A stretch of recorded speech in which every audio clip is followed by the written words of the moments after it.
How to clean artificial turf fields. Many people think that once artificial turf is installed, it requires no more attention. The truth is that you may not have to mow it, but you do still have to maintain it. The surface can become contaminated and cluttered with leaves, dog waste, dirt, garbage, liquid spills and even weeds. Regular maintenance will keep the turf clean and safe to use. Things you will need: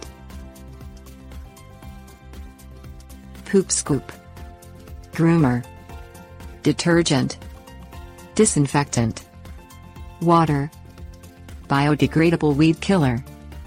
Scoop up any solid animal droppings and dispose. Hose down any liquid contaminants with clean water.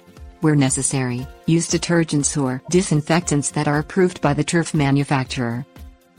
Sweep the turf with a grooming tool designed for artificial fields to remove trash, leaves and other clutter.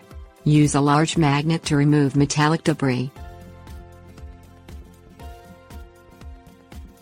Tips: warnings. Chewing gum is more easily removed when hardened with ice. If necessary, cut the gum away from the turf with scissors. According to Paul Steinbach, senior editor of Athletic Business, you can spray any weeds with biodegradable weed killer after consulting with the turf manufacturer about safe substances and the turf warranty.